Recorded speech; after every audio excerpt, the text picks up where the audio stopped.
Nangangatalang katawan ni Ligaya sa pagdapo ng kamay ni Don Maximo sa kanyang balat. Well, pwede kitang pagbigyan. Makakapaghintay pa naman ako bago ang kasal natin. Para din mas exciting. Nakahinga siya ng maluwag. Don Maximo, gusto ko po sanang tumulong sa plantasyon ng prutas ninyo. Ayokong umasa lamang. Gusto ko magtrabaho. Gusto ko yung mindset mo. Sige, bibigyan kita ng trabaho sa plantasyon. Simula bukas. Kinabukasan ay nagsimula na kaagad na magtrabaho si Ligaya. Mainit ang sikat ng araw nang dumating siya sa malawak na plantasyon ng prutas ni Don Maximo. Nakasuot siya ng simpleng blouse at pantalon. Bitbit ang maliit na bag na naglalaman ng recorder at isang manipis na notebook. Sa unang tingin, isa lamang siyang bagong empleyado, ngunit ang tibok ng kanyang puso'y kabado sa bigat ng misyon na kailangan niyang matapos. Lumapit si Don Maximo. Sutang puting sombrero at hawak ang baston. Ngumitito na may pagnanasa kaya medyo nailang siya. Ligaya, nandito ka na pala. Anitong pinasadahan siya ng tingin mula ulo hanggang paa. Ikaw ang bago kong sekretarya. Tuturuan ka ni Aida ng mga gagawin. Ngumiti siya sa matanda at sa babaeng nakatayo sa tabi nito. Pinilit gawing magaan ang tono ng boses. Salamat po, Don Maximo. Sisiguraduhin ko hindi kayo mabibigo sa pagbibigay sa akin ng trabaho. Tinuro ng Don ang isang maliit na opisina malapit sa lagayan ng mga kahon ng prutas. Doon daw siya magsisimula, mag-aayos ng mga dokumento at magsusulat ng mga ulat tungkol sa paglabas ng mga kargamento.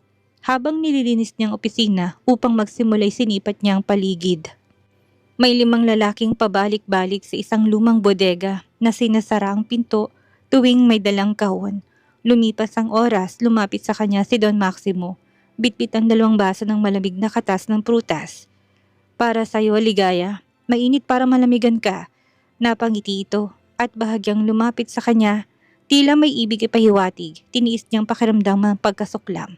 Tinanggap ang inumin at nagpasalamat.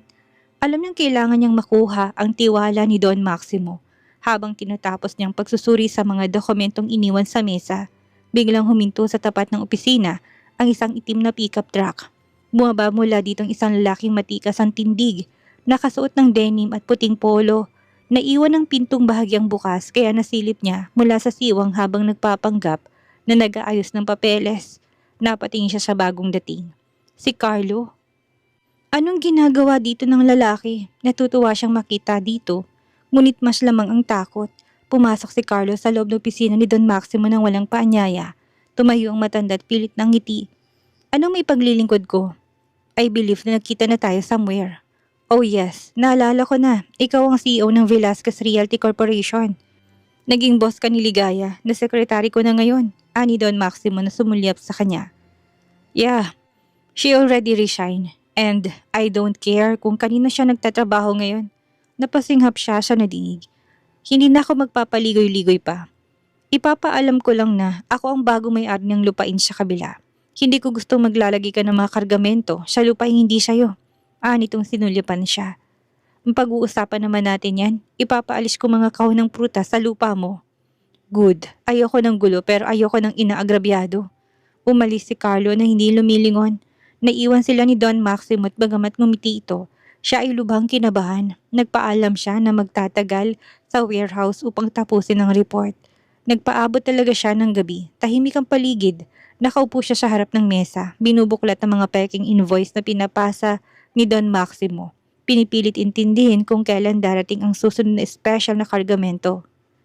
May nadinig siyang yabag, mabilis siyang napatayo. Kinuhang maliit na kutsilyong nakatago sa ilalim ng mesa at marahang sumilip sa pinto. Bago pa niya may sarang pinto ay may kamay na pumigil at pumasok sa loob. Tinakpan itong kanyang bibig ng pasigaw na sana. Carlo? Anang nabitawan ng patalim na makilalang binata. Nakangisi itong ngunit tila may lungkot sa mga mata. Anong ginagawa mo dito? Gusto lang kitang kausapin. Kailangan ko ng paliwanag mo bago pa tuluyang mawalan ng tiwala sa'yo. Napatigil si Ligaya. Kumakabog ang dibdib niya hindi dahil sa takot kundi dahil sa ayaw niya magsinungaling sa taong hindi niya gustong saktan. Hindi ka dapat nandito. Kung may makakakita, lagot ka kay Don Maximo. Kung may makakakita, anong iniisip mong mangyari? Masisirang magandang ugnayan mo sa among si Don Maximo? Mawawalan ba siya ng gana kapag nalaman niyang magkarelasyon tayo? Nagulat siya sa tinig nito tila may pait, ngunit hindi siya nagpadala sa damdamin. Wala tayong relasyon. Naibalik ko ng 2 milyon sa'yo. Iniwan kong tseke sa kwarto mo. Walang dahilan para habulin mo pa ako. Ano ba talagang meron, Ligaya? Noon, akala ko hindi ka kagaya ng mga taong yumuyo ko sa kapangyarihan at pera. Pero ngayon, bakit papatol ka sa matanda para sa pera? Mas mayaman ako. I can prove that. Hindi nakasagot si Ligaya. Gusto niyang sumigaw ng katotohanan, sabihin sa kanya na hindi to para sa pera, kung hindi para sa katahimikan at kaligtasan nila. Pero kapag nagsalita siya ngayon, masisirang lahat. Kailangan niya maitaboy ang binata at bumalik sa lungsod. Papakasalan niya ako. What? Paano ka papakasalan ng matandang yan? May asawa at mga anak siya?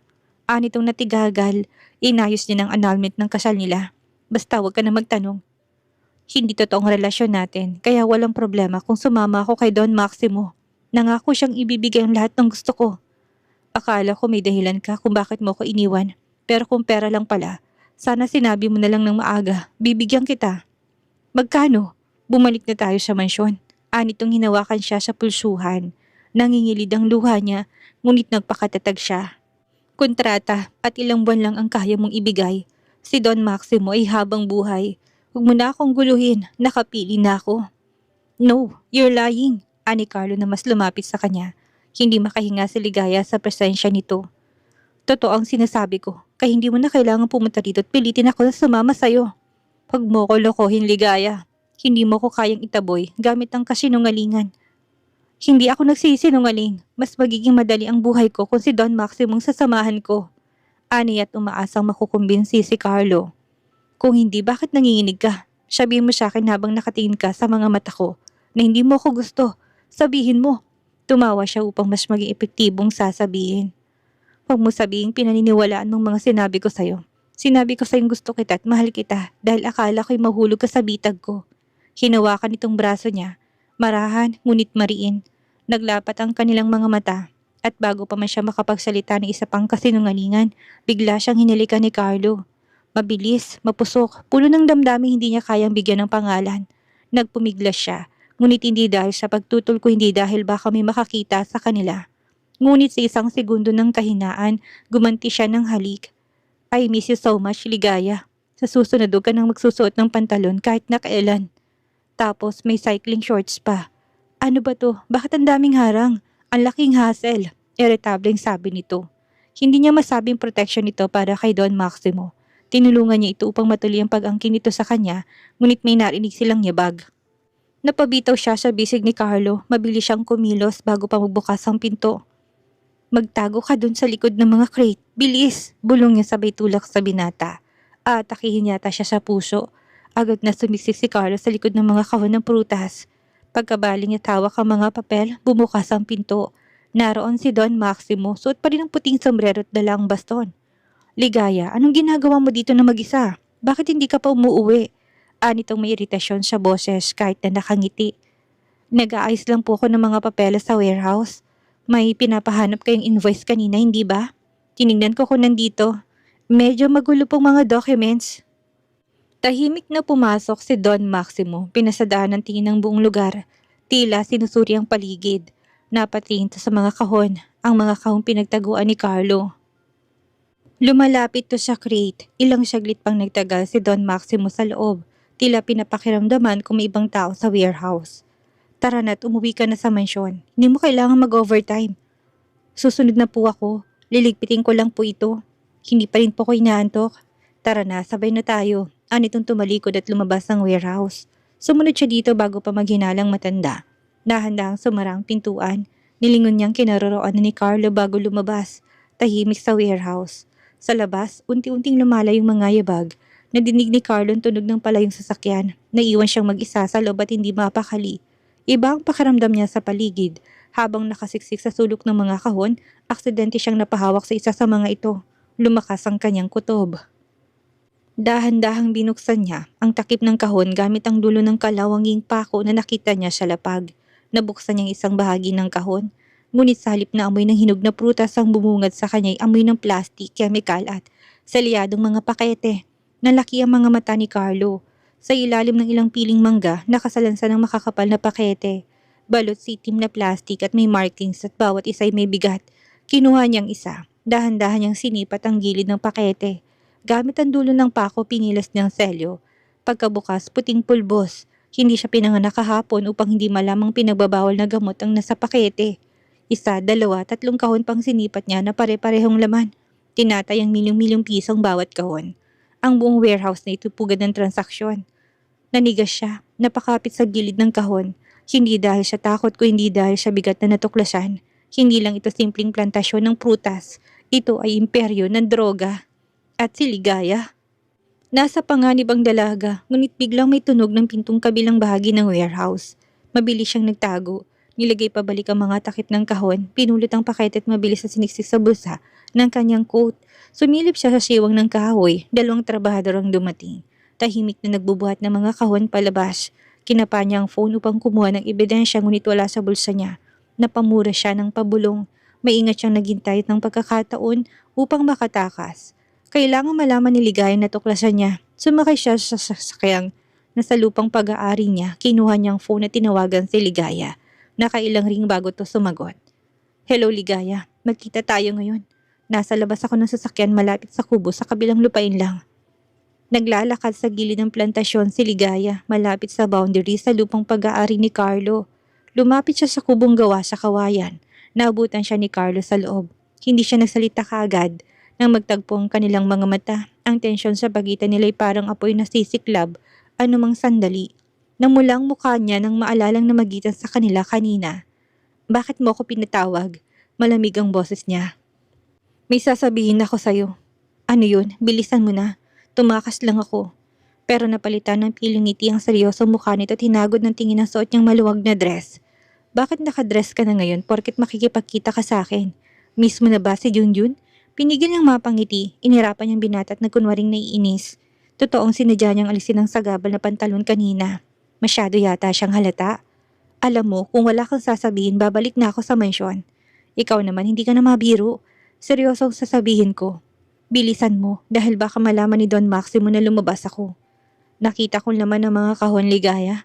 Droga, hindi mangga. Hindi prutas. Mga pakete ng shabu. Milyon ang halaga.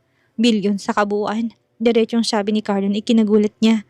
Napalingon siya ngunit sa halip na takot ang pinakita niya'y pagdududa sa nadinig. Wala kang karapatang gumala sa lugar na yun. Malamang ay guni-guni mo lang ang nakita mo.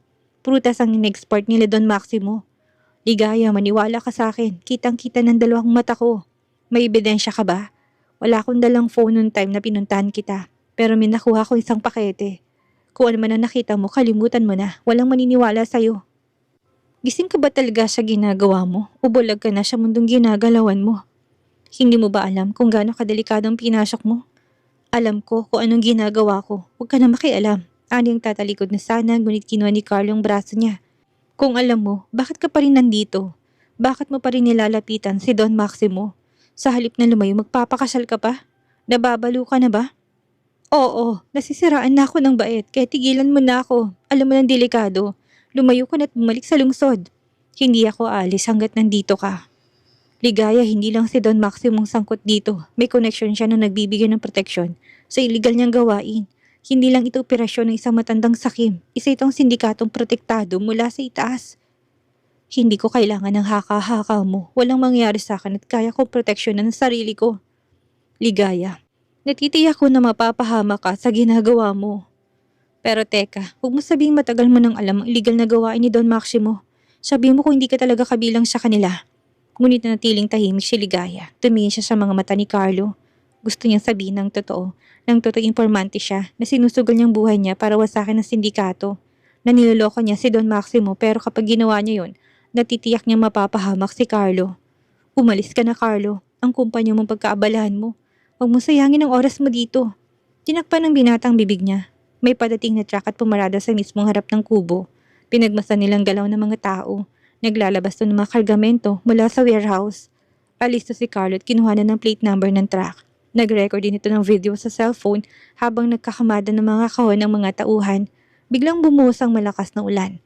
Nanatili silang nakamasid sa mga tao sa labas na nakapagtatakang kahit na umuulan ay patuloy ang pag-aayos ng mga kahon. Ibig sabihin ay may oras na hinahabol ng mga to. Kumakabog ang kanyang dibdib. Wala siyang dalang phone, ngunit nakuha na naman to ni Carlo. Kailangan makuha niyang videos at photos sa phone nito. Napaigtay siya na maramdaman ng yapos ni Carlo mula sa likuran. Dumampi ang mainit itong labi sa kanyang balikat. Tinangka niyang kumawala, ngunit mahigpit ang yakap ni Carlo sa kanyang bewang. Sinubukan niyang ihakbang ang paa, ngunit tumihit ang lumang kawayang sahig. Baka madinig sila ng tao sa labas. Humina din ang patak ng ulan. Napakahirap palang makipagtalik nang hindi nagsasalita o gumagawa ng kahit na anong tunog. Papanawan na yata siya ng ulirat. Ngunit nadinig nilang pagbukas ng pintuan ng kubong kawayan at tinig ng nag-uusap ng mga trabahador. Sisilong ang mga ito at papasok sa loob ng kubo. Gumapang ang kilabot sa katawan nila ni Carlo at tigay na may madinig silang paghigpit ng pinto. Napapikit na lamang siya. Hoy, anong ginagawa niyo dyan? Walang pahinga, may oras ng largang kargamento. Gusto niyo bang malagot kay bossing? Sita ng tila leader.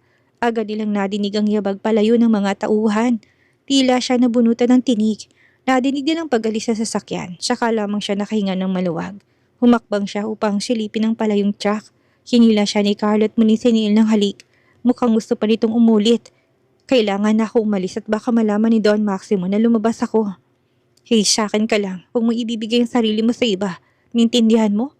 Napatango na lang siya at mabilis na bumaba ng munting kubo at nawala sa kadiliman.